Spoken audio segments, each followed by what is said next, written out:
Glória a Deus. Pode se sentar. Aleluia. Que seu coração esteja tão alegre como está o coração do Gabriel. Passou todo o louvor aproveitando cada momento, ministrando, tocando, cantando, dançando. E é por isso que Jesus deixa muito claro a quem pertence o reino dele, né? Porque ele estava aqui numa situação em que ele não está preocupado com as contas dele, ele não está preocupado se amanhã ele vai ter o que comer ou o que não vai, ele não está preocupado aonde ele vai dormir, mas ele sabe que todas essas coisas vão acontecer. Ele sabe que ele vai ter uma boa noite de sono, ele sabe que ele vai ter um bom alimento. E aí sabe o que ele faz com a saúde, com tudo aquilo que Deus tem dado para ele? Sobe no altar e louva, né? Traz o Gabriel aqui, por favor.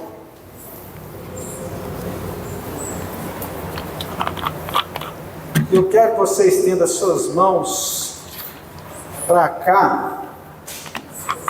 E já que nós estamos num culto de milagre, Senhor, eu ministro sobre a vida do Gabriel, Pai, como ministro de louvor da sua casa, escolhido pelo Senhor, ó Deus, como um grande levita, um homem que vai tocar as nações, ó Deus. As suas mãos serão ungidas, ó Deus, o seu coração será um coração de adorador, o seu ouvido, ó Deus, será um ouvido absoluto.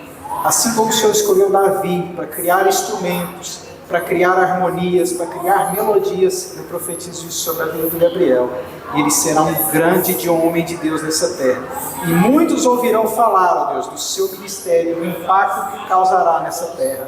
Em nome de Jesus. Em nome de Jesus. Amém, Gabriel? Amém? Amém? Amém. Ainda está tímido ainda. E nós teremos, irmãos, em nome de Jesus, uma grande geração de levitas.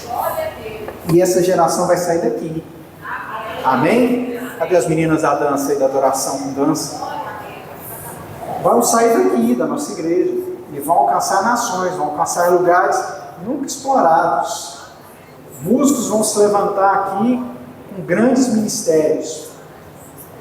Sabe, eu entendo que há um grande impacto no louvor, na adoração. Eu me lembro que mais ou menos na idade de uns 10 anos, quando nós retornamos à igreja, minha mãe está ali, quando nós retornamos para a igreja que ela nasceu, né, dentro da igreja presbiteriana, e nós fomos exatamente na igreja da origem, né, onde ela havia iniciado, né, já a família toda cresceu dentro do ambiente da igreja presbiteriana. Nós voltamos para aquela igreja, eu me lembro bem pequeno, tinha um pastor que tinha uma voz muito forte, e eu gostava muito que ele cantava uma música, e ela é muito conhecida, é Jesus em tua presença reunido, e eu gostava demais quando ele chegava no refrão, que ele falava aquela parte, só para te adorar e fazer teu nome grande. E não tinha instrumentos, na igreja presbiteriana não tem muito costume. Agora sim estão inserindo alguns instrumentos, mas não tinha. Então ele cantava só na voz, era uma igreja pequena, e só ouvia a voz dele naquele salão inteiro, e eu achava aquilo o máximo, ficar ouvindo ele cantar com aquele vozeirão. Então quando ele cantava essa música, eu achava aí, meu domingo estava, né, realizado. Meu domingo de manhã ele cantando essa música. E depois de alguns anos passados, nós congregamos um tempo na comunidade evangélica na 72, e aí já eram os instrumentistas do Koinonia, né, um dos primeiros grupos de música cristã, já mais moderno, né, que assim, foram pioneiros, né, da música. Hoje nós vemos esses músicos tocando aqui essas músicas, essas melodias, mas o Koinonia foi quem trouxe isso para dentro da igreja, que modernizou isso. Então nós íamos lá ver a Alda Célia, o Kleber Lucas, o pastor Ronaldo Bezerra, o Asaf Borba, e eu também ficava impressionado, né, com aquele som, com os instrumentos. Bateria chamou muita atenção de menino, né, de criança. E assim foi, irmãos, até que o Espírito Santo de Deus decidiu me colocar em Combi nessa missão também, né? Eu transferi ela para o Gabriel também. Gabriel, você não sabe da transferência do problema, mas o Senhor vai te dar, vai te capacitar, vai te dar unção para poder resistir. E, de fato, irmãos, é algo assim, o Senhor habita no meio do louvor. Ele habita em meio à adoração. Nós estamos falando de milagres, até mesmo porque Jesus, antes de morrer, ao terminar a ceia, a palavra de Deus diz que eles cantam um hino de louvor. Há ali uma comunhão, uma reunião entre eles, entre amigos, entre os discípulos, entre o seu mestre, e poucas horas antes dele ser levado à sua condição de morte, eles cantam, eles louvam, eles adoram. Então a música é algo extraordinário dentro daquilo que ela faz. Se tem uma coisa que vai ter no céu, isso nós temos certeza absoluta, irmãos, é música. Vai ter muita música, vai ter muito louvor, vai ter 24 anciões se curvando diante de Deus e a glória do Senhor resplandecendo. E eu quero estar lá para ver. Amém? Se você quer estar lá para ver, diga glória a Deus.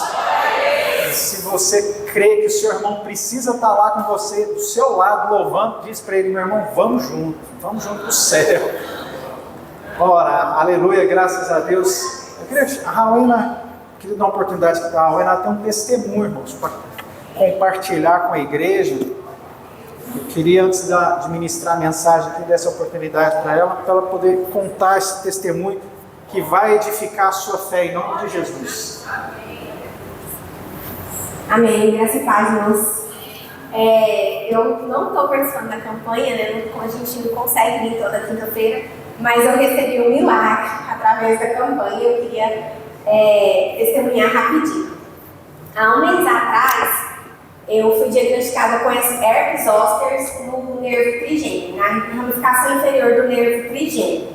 E a herpes zoster, ela é uma inflamação no nervo e ela vem de forma viral, né? Quando a pessoa está com uma baixa imunidade e geralmente assim, foi emocional mais, né, sensível, ela fica mais propensa a adquirir o vírus e ele se instala no nervo, em alguma ramificação. Então vai desde a inserção do nervo até o final dele.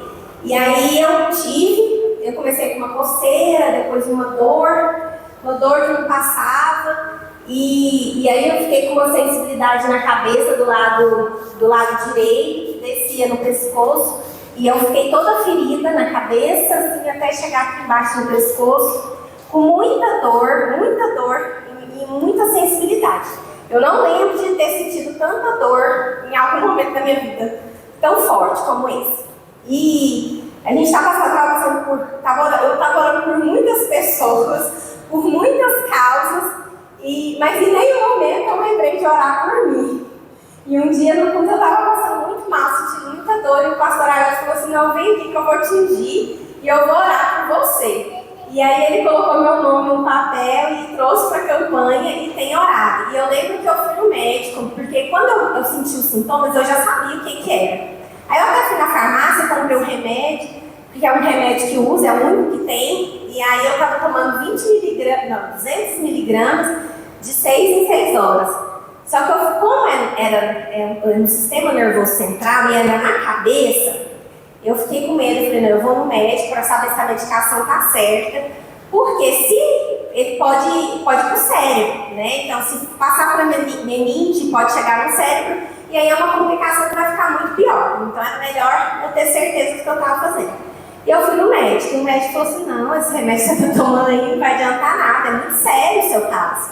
Eu estava tomando 200 miligramas de 6 em 6 horas, ele passou 800 de 4 em 4 horas, mais um remédio para dor fortíssimo. E ele falou assim: não, e é o seguinte, ele foi muito claro, ele falou assim: olha, você vai tomar essa medicação por 10 dias, vai sarar as feridas, vai acabar a coceira, mas a dor, ela vai permanecer. Aí você não vai ter mais nenhum sintoma além da dor. A dor, ela pode ficar até por 1 ano. E você não precisa preocupar, você vai seguir a dor, ela só no lugar. E ele falou: não, é de 1 mês a 1 ano que você vai sentir essa dor. E então você pode ficar despreocupado, vai sarar, mas a dor vai permanecer. E aí o pastor Ailton começou a orar e todo domingo ele perguntava, né, como eu estava, se estava tudo bem. E tem mais de uma uma semana, agora está fazendo um mês, eu fui no médico dia 1º de março. Está fazendo um mês, né? Agora é segunda-feira. Tem mais de uma semana que eu não sinto nenhuma dor. Eu não sinto nada, eu nem lembro que eu tive. Então eu queria, engrandecer o nome do Senhor, agradecer as orações pastorais. E eu sei que foi na campanha, né? E todo dia falava, seu nome está no pacotinho, eu oro por você. E eu estava até lendo um versículo ali agora há pouco, no livro de Salmos, capítulo 137. Acho que é 137, se eu não me engano. Às vezes a gente está tão... Era o meu caso, em nenhum momento eu lembrei de orar por mim. Eu passando mal, sentindo dor. E eu não lembrava de orar por mim. Até fiquei surpresa quando o pastor Ed falou assim, não, vem aqui, vou te ungir. Eu falei, uai, mas... Porque eu estava orando por tantas outras coisas, estava tão envolvida com tantos outros problemas, que eu nem lembrei. Mas Deus, Ele cuida da gente, né? Então Ele cuida da gente nos mínimos detalhes. Eu queria agradecer as orações e agradecer a Deus por esse milagre, porque eu nem lembro que eu tenho. Se eu não ficar lembrando, nossa, eu tive, nossa, tem menos, eu não sinto mais nada, graças a Deus.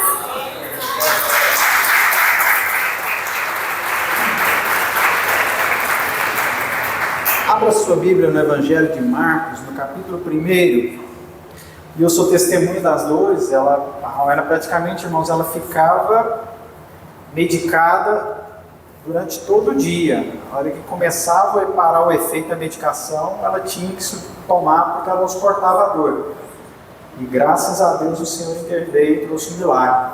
Aleluia. Marcos capítulo 1, no verso 21. Marcos capítulo 1, verso 21. Já está aberto aqui, eu vou ler aqui aproveitar aqui que a Ana Rebeca fez esse favor. Vamos ler, diz assim: entraram em Cafarnaum e logo no sábado, indo ele à sinagoga, ali ensinava. E maravilhavam-se da sua doutrina, porque os ensinava como tendo autoridade e não como os escribas. E estava na sinagoga deles um homem com espírito imundo, o qual exclamou, dizendo: quem temos contigo, Jesus Nazareno? Vieste destruir-nos? Bem sei quem és, o Santo de Deus. E repreendeu Jesus, dizendo: cala-te e sai dele. Então o espírito imundo, convulsionando-o e clamando com grande voz, saiu dele. E todos se admiraram, a ponto de perguntar entre si, dizendo: quem é isto? Que é isto? Que nova doutrina é essa? Pois com autoridade ordena os espíritos imundos e eles lhe obedecem. E logo correu sua fama por toda a província da Galiléia. E logo saindo da sinagoga, foram à casa de Simão e de André, com Tiago e João. E a sogra de Simão estava deitada com febre, e logo lhe falaram dela. Então, chegando-se a ela, tomou-a pela mão, levantando-a, e imediatamente a febre a deixou, e serviu-os. E tendo chegado à tarde, quando já se estava pondo o sol, trouxeram-lhe todos os que se achavam enfermos e os endemoniados. E toda a cidade se juntou à porta, e curou muitos que se achavam enfermos de diversas enfermidades, e expulsou muitos demônios, porém não deixava falar os demônios, porque o conheciam. Só até o verso 34, feche seus olhos, vamos ter um momento de oração. Senhor, meu Deus e Pai, nós te agradecemos, ó Deus, pela Tua palavra, te agradecemos pelos hinos ministrados, pela presença do Senhor nesse lugar, Pai. Que o Espírito Santo do Senhor visita o coração, a nossa mente, e que através dessa palavra, ó Deus, nossa fé venha a ser acrescentada, Pai. Que nós possamos, em nome de Jesus, ó Deus, alcançar no Senhor o favor, ó Pai. Alcançar no Senhor misericórdia, perdão dos nossos pecados e cura, ó Deus, e milagres sobre as nossas vidas, em nome de Jesus. Amém. Glória a Deus. Irmãos, o Evangelho de Marcos, ele é um evangelho bem direto em relação à condição do ministério de Jesus. Tanto é que já no primeiro capítulo, ele não tem muitas explicações a respeito da origem de Jesus, nascimento, não, nenhuma dessas informações. Ele já inicia o evangelho Marcos já inicia o evangelho informando que João Batista anunciava, batizava e já começa entrando com Jesus, atuando no ministério pelo qual ele veio à terra. E aqui nós tivemos a oportunidade já de ler alguns milagres, um dos primeiros milagres relatados pelo evangelho de Marcos, que Jesus fez na cidade de Cafarnaum, curando o endemoniado, e por toda a região da Galileia, onde já a sua fama se espalhava, e ele ministra, assim como nós lemos lá no verso 32, em que muitos vinham, muitos eram trazidos com enfermidades, e eles os curava os enfermos e expulsava os demônios. E é interessante que um desses primeiros milagres relatados aqui é a libertação de uma pessoa endemoniada, e que fala que quando o espírito vai sair, ele se convulsiona. Então provavelmente seria um espírito que deixava aquela pessoa numa condição debilitada da sua saúde, com convulsões, poderia ser uma condição epilética, né? Que fala que ele se convulsiona, ele dá um grito e sai daquela vida. E depois ele vem na sogra de Simão Pedro, que deitada com febre, eles falam para ela: olha, a sogra de Simão está com febre. Jesus vai lá, pega na mão dela, ela levanta e passa ao servir. E sabe, irmãos, o verso 32 desse texto que nós lemos, ele menciona a respeito dos enfermos que iam até Jesus, daqueles que iam até ele. E aí nós conseguimos entender e aprender um pouco da ação e da atitude que nós devemos tomar em meio à necessidade de milagre. Em meio à necessidade de milagre, nós precisamos ir até aquele que pode resolver o nosso problema. É o caminhar até Jesus, é ir até Jesus, e ir até onde Jesus está, né? O verso ele é muito rico em dizer, em alegar que os enfermos eram levados até Jesus, eles iam até Jesus. Portanto, toda aglomeração, todo lugar onde se fala a respeito de Jesus, onde tem uma reunião de oração, onde se está tratando a respeito de algo onde Jesus está, irmãos, então é importante que ali há uma condição de milagre a qualquer momento poder acontecer. Você está me entendendo? Diga graças a Deus. Em certo momento, no Evangelho de Marcos, no próprio Evangelho de Marcos, já no capítulo 2, há um relato de um paralítico, de um homem coxo, em que o lugar onde Jesus estava cercado de pessoas, estava cheio de pessoas, e Jesus, aquele homem precisava chegar até Jesus, e 4 amigos acham no teto da casa um lugar adequado para abrirem um espaço e descem Jesus até Jesus. Desce aquele homem até Jesus. E Jesus diz que pelo esforço deles, pela fé que eles haviam depositado ali, a cura chega até aquele homem. Ou seja, a aproximação de Jesus nos aproxima do milagre. Tem glória a Deus aí? Pode dar glória a Deus. E Jesus, nessa mesma condição desse paralítico, ele lança 2 palavras. Ele diz: olha, antes de ministrar a cura, ele diz: perdoados são os teus pecados. Ele diz para aquele homem. E aí causa um espanto, e depois ele fala que mais fácil é falar para ele levantar e andar do que perdoar os pecados dele. Mas Jesus fala: não, eu sou aquele que perdoa os pecados. E além de perdoar os pecados, eu digo: levanta e anda. E o rapaz logo levanta, pega as suas coisas e caminha com o seu milagre. E sabe, irmãos, no capítulo 4, no Evangelho de Marcos também, Marcos fala a respeito de uma situação em que Jesus está no barco e acontece uma tempestade. Nós já lemos muito essa referência. Jesus precisava atravessar de um lado ao outro, o mar da Galileia. Ele entra com seus discípulos ele deita e dorme, há uma tempestade muito forte, os discípulos desesperam, Jesus acalma o mar e acalma os ventos. Lança uma palavra de ordem e lança uma palavra de autoridade. Diga comigo, autoridade. A autoridade de Jesus muda as circunstâncias. E sabe, por último eu queria mencionar aqui, e esse milagre está no Evangelho de João, no capítulo 1, no verso 11, fala a respeito da cura de Lázaro, da ressurreição de Lázaro na realidade, não é nem uma cura.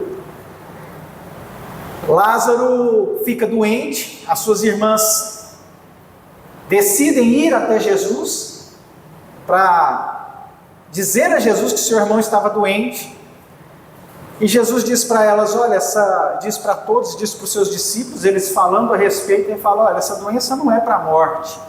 E a palavra diz que ele fica lá por mais 2 dias, na região onde ele estava, e depois, de repente, chega a notícia de que Lázaro havia morrido. Então Jesus vai até Lázaro e o ressuscita. Lança uma palavra de autoridade, e essa autoridade faz com que o milagre aconteça. E sabe, irmãos, avaliando o perfil de quem precisa de um milagre, e eu preciso de um, quem precisa de um aí, levanta a mão e diga, eu preciso. E sabe por que eu estou fazendo esse ato aqui com você? É porque é necessário que você verbalize que você precisa de um milagre. Porque em todas as situações de milagre que Jesus curou alguém, eu lembro muito do cego Bartimeu. O cego Bartimeu fala, filho de Davi, tem misericórdia de mim. Jesus chega até o cego Bartimeu e fala para ele assim, o que queres que eu te faça? E aí o cego diz, Senhor, eu quero ver, eu quero enxergar. Há uma verbalização daquilo que se quer. A sua fé é verbalizada àquele que pode fazer, àquele que tem autoridade. Então o ato de você levantar e falar, eu preciso de um milagre, verbaliza e decreta que uma voz de autoridade pode vir sobre a sua vida e permitir que o milagre chegue até você. Amém? E sabe, quem precisa de um milagre, ele não tem tempo, irmãos, para esperar muito tempo. Ele não tem tempo para esperar.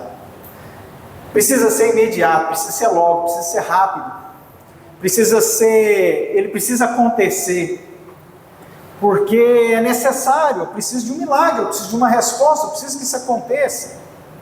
Quem precisa de um milagre, as circunstâncias sempre vão ser contrárias. Parece que tudo está acontecendo, colaborando para que as coisas aconteçam justamente o contrário daquilo que você espera. É verdade ou não é?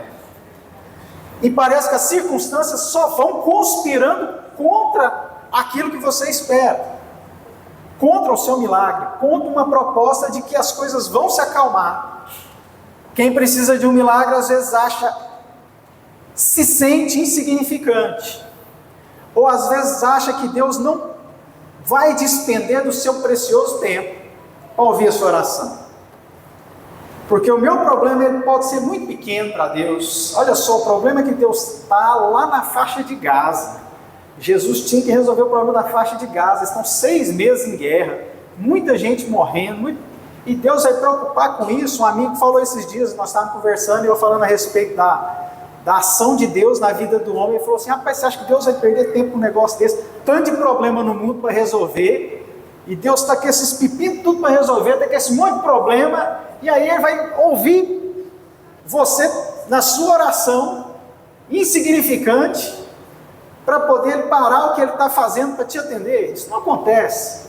Aí Ele esquece da condição da onipresença, da onipotência e da onisciência de Deus. Posso ouvir um amém? Amém. Aleluia, glória a Deus. E às vezes... Não é por necessidade, é por fé. Não é por necessidade, por fé.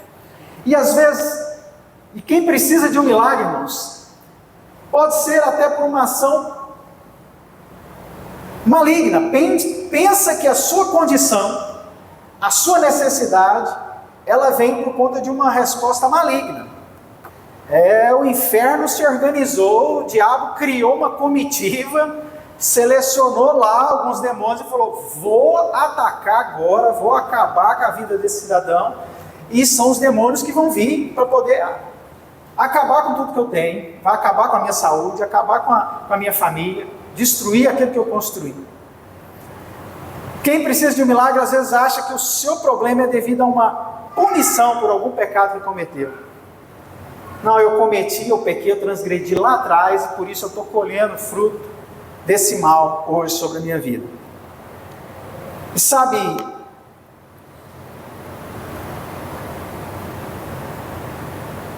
eu queria deixar uma palavra para você, já encerrando, que está no Evangelho de Lucas, no capítulo 18. Jesus usava muitas parábolas para falar com as pessoas, trazendo uma certa alegoria de fácil entendimento, com histórias de fácil entendimento. Então Jesus traz parábolas, são cerca de 60 parábolas, entre parábolas e ditos parabólicos. Esses ditos parabólicos são ditos como, por exemplo, aquele que constrói a sua casa é edificada sobre a rocha. Então são ditos que traz uma alegoria, uma imagem, para que as pessoas se conscientizem daquilo, para que aquilo cause um impacto muito melhor, aquilo grave, fique gravado no seu coração. Vós sois sal da terra, né? O vinho novo não pode estar em odre velho. São alegorias. E Jesus também traz algumas parábolas, né? Como a parábola das 10 virgens, do bom samaritano, do filho pródigo, que são histórias que refletem a relação de Deus com o seu povo e a ação de Deus para com o seu povo. E eu queria trazer aqui a mensagem da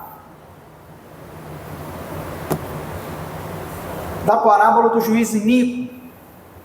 E Jesus traz essa parábola dizendo o seguinte, que havia um juiz muito mau, juiz duro, juiz severo, que não temia a Deus, um homem muito ruim, e havia uma viúva que precisava que a sua causa fosse julgada por aquele juiz. E aquele juiz se nega a julgar a causa dessa viúva. E Jesus fala nessa parábola que de tanto ela insistir, de tanto ela falar com ele a respeito da sua causa, para que ele julgue a sua causa, e mesmo ele não servindo a Deus, mesmo ele não sendo um homem de compaixão, Jesus fala que ele atende o pedido dela e julga a sua causa. E ali Jesus traz uma necessidade àquele povo da oração, a necessidade que temos de verbalizarmos e falarmos com Deus e pedirmos com Deus insistentemente aquilo que nos é necessário. E ele usa a figura de uma viúva, porque a viúva era naquele tempo talvez a pessoa mais frágil daquela época, porque a viúva ela dependia exclusivamente do sustento buscado pelo seu marido. E então, quando o seu marido morre, a viúva automaticamente ela não tem como se sustentar, ela não trabalha e ela depende de doações, ela depende de que as pessoas a mantenham. Assim, por muito conta disso, Jesus fala aos seus discípulos a respeito das viúvas, fala a respeito do cuidado e do zelo que deve se ter com as viúvas. Isso os apóstolos, né, no livro de Atos, mostra que eles tinham um ministério exclusivo para cuidar das viúvas, para cuidar dessas mulheres que tinham essas necessidades. E Jesus traz tudo isso para poder dizer a todos nós que, através da nossa insistência em oração, o juiz, até mesmo um juiz iníquo, até mesmo um juiz mau, pode nos ouvir. E sabe, o Evangelho de Mateus fala no capítulo 7, no verso 7, pedi e dar-se-vos-á, buscai e encontrareis, batei e abrir-se-vos-á, porque aquele que pede recebe, e o que busca encontra, e ao que bate, abrir-se-lhe-á. Ana recebe o seu favor, porque ela estava orando. Ela estava pedindo, e de forma tão insistente, ela pedia de forma tão desesperada, que o sacerdote olha e fala: larga o vinho, mulher, para que você anda embriagada? E ela fala: não, isso é dor na alma. E por mais de 400 anos o povo de Deus escravo no Egito, e a palavra de Deus diz que em determinado momento o Senhor ouve o seu clamor. E quando Deus ouve o clamor daquele povo, Deus envia Moisés para tirar e resgatar aquele povo. Sabe, irmãos, é perseverando na oração. Quem precisa do milagre, irmãos, ele não tem tempo, ele precisa da urgência. Mas sabe o que Jesus fala para Lázaro? Para as irmãs de Lázaro? Calma, tem paciência. Não é para morrer, há um processo, há algo que eu preciso fazer. Eu vou lá. Tem uma palavra. Sossega o coração de vocês. Eu estou lá, eu vou lá. Vai no meu tempo. Nosso Jesus é o Senhor do tempo. Quando as circunstâncias são contrárias a tudo aquilo que nós estamos buscando, quando tudo está conspirando contra nós, Jesus acorda, olha para nós, vê a tempestade e fala: acalma o vento, acalma o mar, agora tudo é bonança. Porque Ele é Senhor das circunstâncias e do tempo. E sabe, quando a gente se acha insignificante, quando a nosso problema, ele parece tão relativo para o Senhor, assim, de tão pequeno impacto para o Senhor, né?